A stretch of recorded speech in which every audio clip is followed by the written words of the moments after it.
ಆತ್ಮೀಯ H16 news ಅರ್ಥಾತ್ ಹೇ ಸಿದ್ದರಾಮಗೆ ಸ್ವಾಗತ. ನಾನು ನಿಮ್ಮವ MI ಅಥವಾ ಮಲ್ಲಪ್ಪ ಜೋತ್ರ. ಆತ್ಮೀಯರೇ,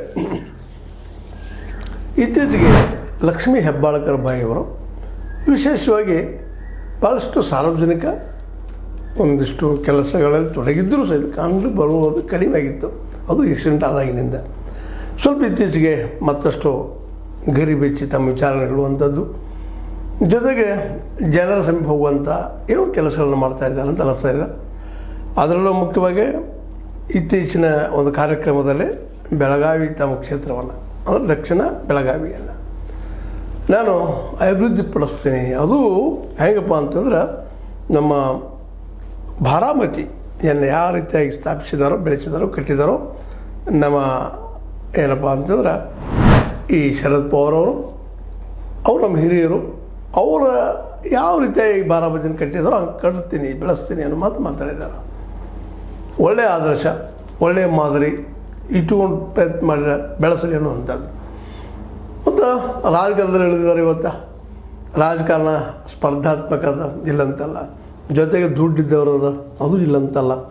ಇವತ್ತು ಸಾಕಷ್ಟು ಆ ದಿಶೆಯಲ್ಲಿ ಬುದ್ಧಿವಂತೆಯಾದ ಲಕ್ಷ್ಮೀ ಹೆಬ್ಬಾಳ್ಕರ್ ಬಾಯಿಯವರು, ಯಾಕಂದರೆ ಇವತ್ತಿನ ವಾತಾವರಣದಲ್ಲಿ, ಇವತ್ತಿನ ಪರಿಸ್ಥಿತಿಯಲ್ಲಿ ಬೆನ್ನ ಮಗಳು ಸ್ವತಂತ್ರವಾಗಿ ಗೆದ್ದು ನಿಲ್ಲೋದು ಭಾಳ ಕಷ್ಟದ ಕೆಲಸ. ಯಾಕಂದ್ರೆ ಈಗ ನೋಡ್ತಾ ಇದ್ದೀವಿ ನೋಡಿ, ನಮ್ಮ ದೇಶದ ಹೆಣ್ಣು ಮಕ್ಕಳು ಎಷ್ಟು ಜನ ಹೆಣ್ಣು ಮಕ್ಕಳಿದ್ದಾರಪ್ಪ ಈ ಒಂದು MLA, MLC, MP ಅದು ಲೆಕ್ಕ ಆಗಿದೆ ಭಾಳ ಕಡಿಮೆ, ರೇರೆಸ್ಟ್ ಆಫ್ ದ ರೇರ್. ಇದು ನೋಡಿರಿ, ಬೆಳಗಾವಿ ಜಿಲ್ಲೆಯಲ್ಲಿ ನಮ್ಮ ನಿಪ್ಪಾಣಿಯ ಜೊಲ್ಲೆ ಅವರು, ನಮ್ಮ ಲಕ್ಷ್ಮೀ ಹೆಬ್ಬಾಳ್ಕರ್ ಬಾಯಿ ಇಬ್ಬರೇ ಇಡೀ ಜಿಲ್ಲೆಗೆ. ಇನ್ನೂ ಇರ್ಬೋದು ಅಲ್ಲಿ ಎಲ್ಲಂತಲ್ಲ, ಲೀಲಾವತಿ ಪ್ರಸಾದ್ ಅವರು ಹಿಂದಿದ್ರು, ಇವತ್ತಿಲ್ಲ. ಅವ್ರು ನಿಲ್ಲೋದು ಎದ್ದು ನಿಲ್ಲೋದು ಹುಡುಗಾಡೋದು ಕೆಲಸ ಅಲ್ಲ. ಯಾಕಪ್ಪ ಅಂದರೆ ಇಲ್ಲೇ ಭಾಳ ಸೂಕ್ಷ್ಮ ಗಮನಿಸಿದಾಗ ನಮ್ಮ ಲಕ್ಷ್ಮೀ ಹೆಬ್ಬಾಳ್ಕರ್ ಬಾಯಿಯವರು ಈ ತಮ್ಮ ತಪ್ಪೋ ಸರಿಯೋ ರಾಜಕೀಯದಲ್ಲಿ ಇದೆಲ್ಲ ಕೌಂಟ್ ಆಗೋದಿಲ್ಲ, ಬಟ್ ಬೆಳೆದು ನಿಂತಿದ್ದಾರೆ. ಇವತ್ತು ನಿಜವಾಗಿ ಒಂದು ರೀತಿಯಿಂದ ಜೊಲ್ಲೆ ಮೇಡಮ್ ಅವ್ರಿಗಿಂತಲೂ ಒಂದು ಕೈ ಮೇಲ್ ಅನ್ನುವಂಗೆ ಇದ್ದಿದ್ದಾರೆ. ಅವರು ಮಿನಿಸ್ಟರ್ ಆಗಿದ್ರು, ಇವರು ಮಿನಿಸ್ಟರ್ ಆಗಿದ್ರು. ಆ ಮಾತು ಬೇರೆ ಹೋಲಿಕೆ ಬೇಕಾಗಿರಲಿಲ್ಲ. ಬಟ್ ಹೋರಾಟ ನೆಲೆ ಬಂದಾಗ ಇಬ್ಬರು ಬುದ್ಧಿವಂತರು, ಅದರಲ್ಲೇ ಜಾನಪತಿ ಇದ್ದಾರೆ ಅವರಲ್ಲೇ.